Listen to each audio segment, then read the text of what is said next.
Hey, what's up? It's Sifu Kuttel, and in this video we're going to be doing some snake-style Kung Fu, and we are going to be focusing on a very particular style of technique. So we're going to incorporate bridging as well as simultaneous attack with the hand and foot. Now, this is actually a common technique in Choi Li Fut in general. You will see this typically with kicks. You'll see the hand come up for a quick eye jab technique, but I want to go into some detail for this because it is quite different than what we typically do in the form, because forms are first and foremost for training, developing speed, accuracy, power, and then also that flexibility and mobility in movement. So let's break this down, work into it, and essentially get a shadowless kick or a no shadow kick. Okay, let's go get to work. So let's start with just the finger strike itself. In Choi Li Fut, we call this a jinji, but terminology is really important here. Okay, jinji translates to arrow fingers, and this is something we would use just for our straight gouging style of finger strike. But we are going to do a particular style of jinji, which is called satsao. Satsao is a crashing hand, okay, or a smashing hand. So now we're changing the path. Our regular jinji is on a straight line. Satsao starts from the inside and then hinges outward. It's almost like we're going to try to do like a chopping motion. We have this hinging at our elbow. But the intention is going to be to touch forward with the fingertips. Now, it pretty much just looks like a quick whipping strike, and we're not looking to get really penetration into the target. We're just looking to graze the surface with our fingertips. And a great way to practice this and understand this is to just simply come up to a wall and then tap your fingertips on the wall.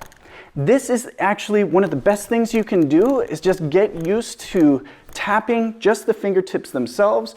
Let them actually touch and not try to go in for a gouge. This should be something you can move fast and at full speed and tap and not hurt your fingers, okay? And then you can practice moving back, moving in, and just getting used to tapping, okay? Now that you understand that, we can tack on the kick to this technique. The kick that we're going to be using for this technique is a standard front kick or a snap kick. We're going to be using the ball of the foot to kick and pierce forward. Now, there is particular footwork that we are also going to be using. So if we have a long side stance, we need to be able to step in, and then we'll be throwing our front kick from there. So make sure that as whatever stance you're starting with, as you're stepping in and you raise that leg up, make sure your knee is pointing towards your target.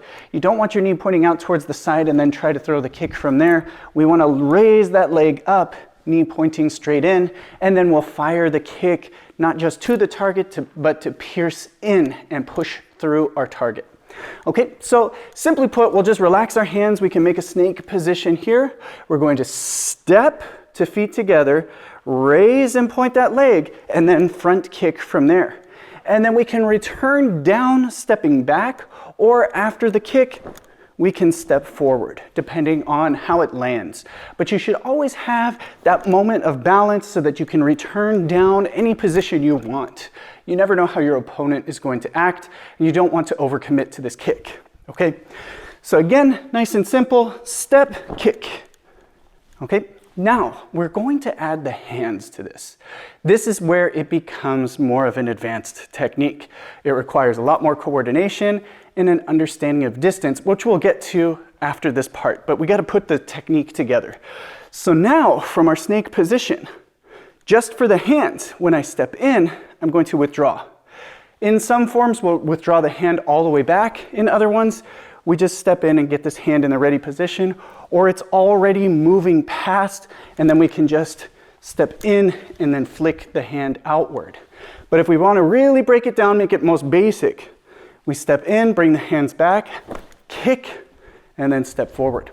Now, the hand and the foot have to move at the same time.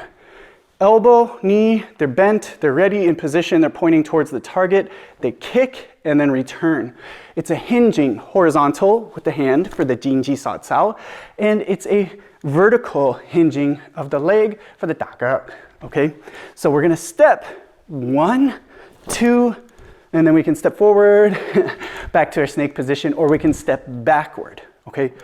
Once you get comfortable with this, start speeding up the pace. So in our position, we step, kick, and then return and go back, and again, step, kick, return. We can go back from there. Now, when you're practicing this, speed in the hand, aim up high, and kick up high. So almost think of when we kick, you want to touch your toes to your fingertips. Good extension on the foot. That's excellent training for our kicking speed, our balance, and our mobility. But in application, we're going to aim for 2 different targets. And that's where I want to come back to the wall for just a second, because now when we get to striking an actual combat distance, it's going to be a big difference than when we're doing it for a form. So one of the first things I want you to realize is if you reach your arm out, you reach your leg out, there's a big difference in reach, okay? Even if I go from the shoulder and I reach out, I still have more reach with my foot. And these have to contact the target at the same time to be really an effective simultaneous attacking technique. So again, we're going to return to tapping to the wall, and I want you to start where your fingertips can touch and then not use your fingertips. We'll start from a feet together position and now kick from here and see where you're making contact. As you can see, my leg, when it hinges out, I am very low. Now, I guess I could try to bring my foot up and then out, but there's no need for me to attack the exact same spot with both my hand and my foot. We're attacking high and low. We want to draw their attention up while we kick undetected underneath.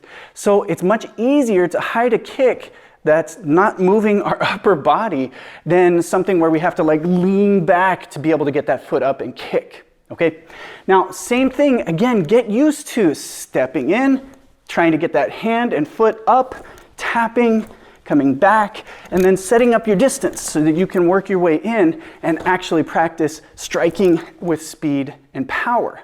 Do it next to a wall, do it on a heavy bag. That's a great way of training it. So now that we know our eye jab is going to be quick, we're moving at that angle, we're using that satsao, and we're tapping our opponent in the eyes, we're also throwing this kick at the same time for a simultaneous attack. Now we need to put this in more of a practical application. So when you're working against an opponent, basically we're going to be attacking at different heights, just like back at the wall. So I want to be attacking with my hand towards the eyes, and the leg is going to go to the body. And you have a lot of available targets. You can kick the solar plexus, the ribs, just to the stomach, the groin, the knees, or even the shin. You don't even have to pick up your leg that much to have an effective kick.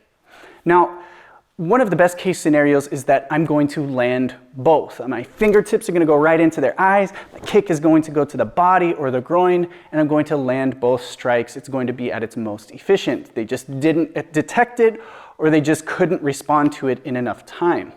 But that's not always going to be the case. Even if my opponent has their guards up, I may have to employ bridging with the arm, and that's where we're going to have really that hinging power is really going to come into motion.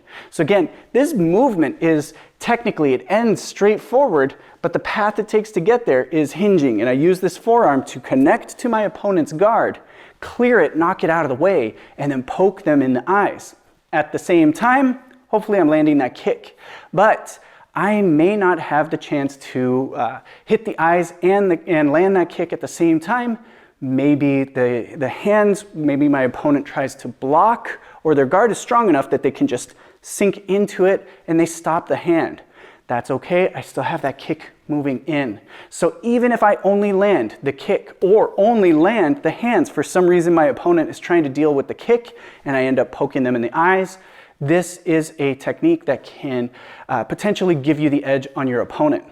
Now, is it going to end the situation right there? Is that the end of fight? Call it? No, probably not. But this is a chance for you to shake up your opponent so that you take control of the exchange.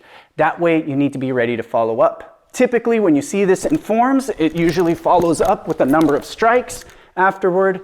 No matter what form you're looking at, it's not going to be the end there. Even just a simple hammer fist is a good idea to have something to follow up. So make sure in your own training you use a follow-up technique. Okay, so there you have it. Now, As I mentioned before, this can be considered a shadowless kick, even though it's not the shadowless kick of Wang Fei Heng or Wang Qiying, who actually created the shadowless kick. But it's under the idea of a kick that moves so fast that it's undetected. It casts no shadow. And in this case, we're making our kick undetected by attacking the eyes at the same time. So whether it be just our opponent is following our hands for this hand coming up, or everything moves so fast that they don't even detect the kick landing at all, they can't anticipate it, it makes it a shadowless kick in a sense. Now, other than that, this is not an easy kick to employ in sparring. Usually there's a lot of extra movement, and we get in a timing of where we like to throw the hand before the foot, and so our posture will kind of match the same thing. We'll weight ourselves so it's easier and we get a little more power when we're stepping in for the hand, rather than stepping into it so that we can move the hand and foot at the same time. So it will take some work, and I highly suggest you go through every step of this, getting used to your distance for tapping the fingers against a wall or against a hard surface, and then even trying this on a punching bag so you can get used to the proper distance so that both your hand and foot can land in the best case scenario. All right, hope you enjoyed this video. I'll see you in the next.